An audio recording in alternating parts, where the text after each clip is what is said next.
ប្រជាពលរដ្ឋរស់នៅក្នុងសង្កាត់វាលវង្សខណ្ឌ7មករារាជធានីភ្នំពេញរីករាយសប្បាយចិត្តដែលបានផ្លូវបេតុងថ្មីនិងការ៉ូឡាថ្មីសម្រាប់ធ្វើដំណើរទូពិភពលោកនាពេលថ្មីនេះរដ្ឋបាលសង្កាត់វាលវង្សបានរៀបចំពិធីបើកការដ្ឋានស្ថាបនាផ្លូវបេតុងគ្មានសរសៃដែកចំនួន1ខ្សែមានប្រវែង122ម៉ែត្រទទឹង3ម៉ែត្រស្ថិតនៅភូមិ4និងជួសជុលការ៉ូឡាចិញ្ចើមផ្លូវលេខ215និង138ប្រវែងសរុប5250ម៉ែត្រការ៉េស្ថិតនៅភូមិ5និងភូមិ6ដែលជាគម្រោងមូលនិធិអភិវឌ្ឍសង្កាត់ឆ្នាំ2025ដើម្បីសម្រួលដល់ការធ្វើដំណើររបស់បងប្អូនប្រជាពលរដ្ឋលោកសេងជីចៅសង្កាត់វាលវង្សបានថ្លែងអំណរគុណចំពោះប្រមុខដឹកនាំប្រទេសឲ្យមានសន្តិភាពនិងមានការអភិវឌ្ឍលើគ្រប់វិស័យដើម្បីកាត់បន្ថយភាពក្រីក្ររបស់បងប្អូនប្រជាពលរដ្ឋជាពិសេសការរៀបចំអភិវឌ្ឍហេដ្ឋារចនាសម្ព័ន្ធរូបវន្តដោយផ្ដោតសំខាន់លើគម្រោងដែលជាអាទិភាពលោកបានបន្តថ្លែងអំណរគុណដល់ថ្នាក់ដឹកនាំដែលបានផ្ដល់ទំនុកចិត្តដល់រដ្ឋបាលសង្កាត់វាលវង្សផ្ដល់អត្ថភាពមូលដ្ឋានផ្ទាល់ផ្ដល់ភាពជាម្ចាស់ដល់ភូមិសង្កាត់ខណ្ឌក្នុងការអភិវឌ្ឍឈលលើមូលដ្ឋាននៃបទកតិយុត្តនានាក្នុងការធ្វើសេចក្តីសម្រេចចិត្តដោយខ្លួនឯងជាមួយគ្នានេះបងប្អូនប្រជាពលរដ្ឋពួកគាត់សប្បាយរីករាយនិងថ្លែងអំណរគុណចំពោះថ្នាក់ដឹកនាំក៏ដូចជាលោកចៅសង្កាត់ដែលបានស្ថាបនាជួសជុលឡើងវិញទូពិភពលោកក៏បានជួបសម្ភាសលោកចៅសង្កាត់និងបងប្អូនប្រជាពលរដ្ឋផងដែរសូមទស្សនាស្ដាប់ដូចតទៅបាទតាខ្ញុំបាទឈ្មោះសេងជីបាទជាចៅសង្កាត់វាលវង្សបាទក្នុងនេះគឺខ្ញុំសូមអនុញ្ញាតដើម្បីជម្រាបជូនអំពីគម្រោងអភិវឌ្ឍបាទថ្មីរបស់រដ្ឋបាលសង្កាត់វាលវង្សយើងដោយអនុវត្តតាមគោលនយោបាយនិងប្រាក់វិភាគរបស់រាជរដ្ឋាភិបាលកម្ពុជាយើងក្នុងឆ្នាំ2025នេះសង្កាត់វាលវង្សរបស់យើងបានអភិវឌ្ឍនៅពីគម្រោងសំខាន់នៅក្នុងមូលដ្ឋានរបស់សង្កាត់វាលវង្សរបស់យើងបាទទី1គម្រោងទី1នេះគឺយើងបានធ្វើការជួសជុលការិយានៅលើចិញ្ចើមផ្លូវបាទព្រះនិរុបាទន័យថាផ្លូវ215និងផ្លូវ138យើងក្រាលជាការិយានៅលើចិញ្ចើមផ្លូវតាមមុខផ្ទះរបស់បងប្អូនប្រជាពលរដ្ឋរបស់យើងហើយគម្រោងទី2គឺយើងជួសជុលបាទផ្លូវបេតុងបាទគ្មានសរសៃដែកបាទនៅច្រកផ្លូវលេខ169សិតបាទនៅក្នុងភូមិ4របស់យើងដែលគម្រោងជួសជុលការិយារបស់យើងនេះគឺយើងចំណាយ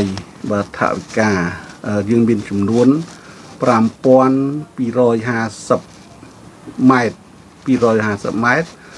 ចំណាយទឹកប្រាក់អស់259លាន875,000រៀលហើយផ្លូវជួសជុលបាទផ្លូវបេតុងមានសរសៃដែកនេះគឺយើងនៅផ្លូវច្រកផ្លូវនេះចំណាយទឹកប្រាក់បាទបានន័យថាវា122ម៉ែត្រហើយនឹងចំណាយទឹកប្រាក់អស់45លាន395,800រៀលបាទនេះជាគម្រោងថ្មីបាទរបស់សង្កាត់សម្រាប់ឆ្នាំបាទ2025បាទរបស់យើងហើយគម្រោងបាទទាំងពីរនេះគឺយើងបាន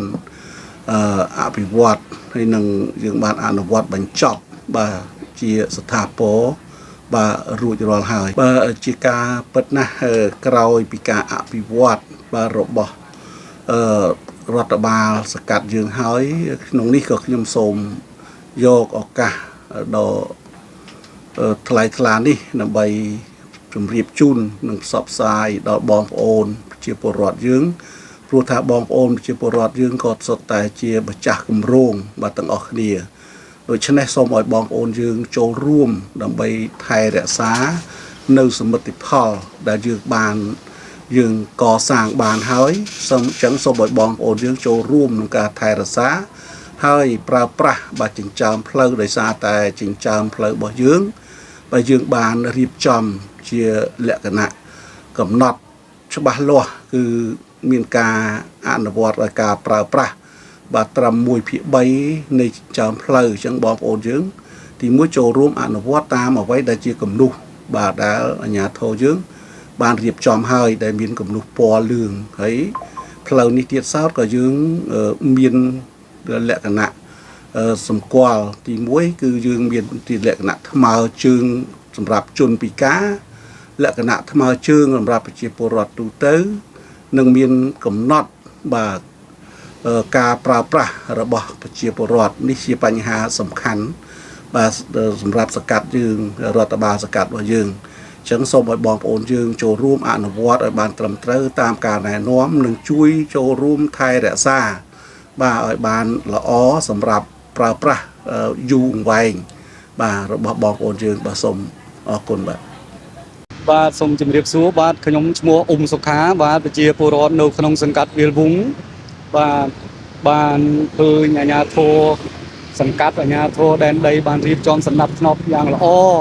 បានធ្វើការឡានេះដើម្បីទុកផ្លូវឲ្យប្រជាពលរដ្ឋដើរឲ្យមានសណ្ដាប់ធ្នាប់ល្អហ្នឹងហើយសូមអរគុណនៅ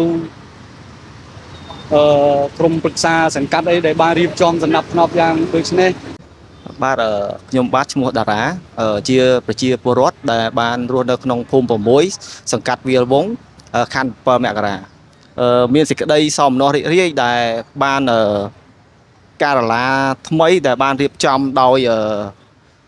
សង្កាត់និងខាងខណ្ឌក្រុង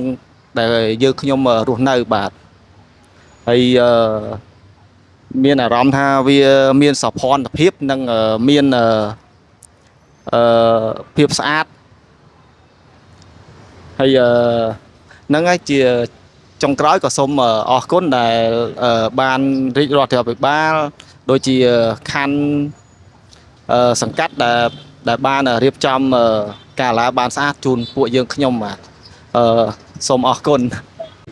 ចាសូមជម្រាបសួរនាងខ្ញុំឈ្មោះផានវលៈជាមេភូមិក្នុងមេភូមិ6ក្នុងសង្កាត់វាលវង្សខណ្ឌ7មករានិងជាតំណាងជាពលរដ្ឋក្នុងភូមិ6ទាំងអស់សូមថ្លែងអំណរគុណដល់រាជរដ្ឋាភិបាលនិងសូមថ្លែងអំណរគុណដល់លោកចៅសង្កាត់វាលវង្សដែលបានរៀបចំនៅគម្រោងការិយាថ្មី